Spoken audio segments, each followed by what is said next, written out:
Hey guys, it's Science Steve, and I'm out here in the shop with some help.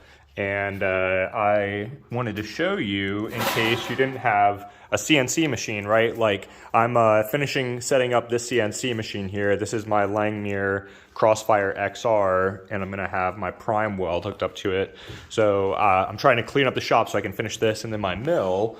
But if you don't have fancy CNC stuff, you can still make all the things that I make, right? So this is what I did as a redneck engineer before I went to school, is I would take my dimensions, right? And then I take a caliper, and you can take the sharp ends of the caliper to scrape the dimensions into the steel, and then you can take a drill bit and a grinder to make your holes.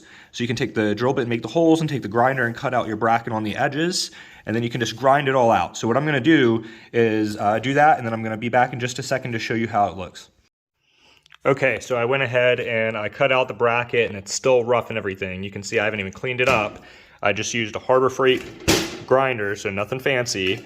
But now you can see I've got a plate that I can start to use for my caliper bracket here, right? And eventually what'll happen is these bolts will go through these holes, just like that. And I cut them a little bit small just in case, yeah. So they are right on 6 millimeters, but they're gonna go through those holes into there, thread in, and that will allow me to mount that caliper to the back of the bike there, because that bike didn't have a rear hydraulic caliper mount. So that's what I'm working on now. So let me clean this up, and then I will show you it as I go to weld it on the bike. So I'll take another video right before it gets welded on to show you what that looks like. All right, so now I've got my bracket, and all I did was I cleaned up the edges on it with the belt sander. So I've got the belt sander right there.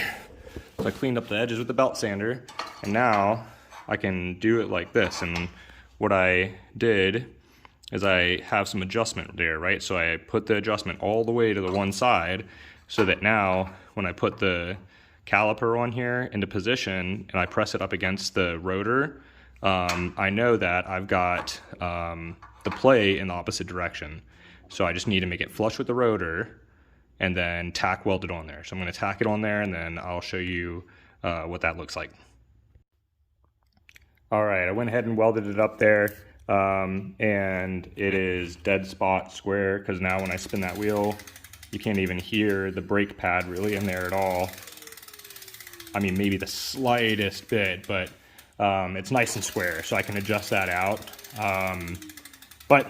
So that was the tab right there I welded on.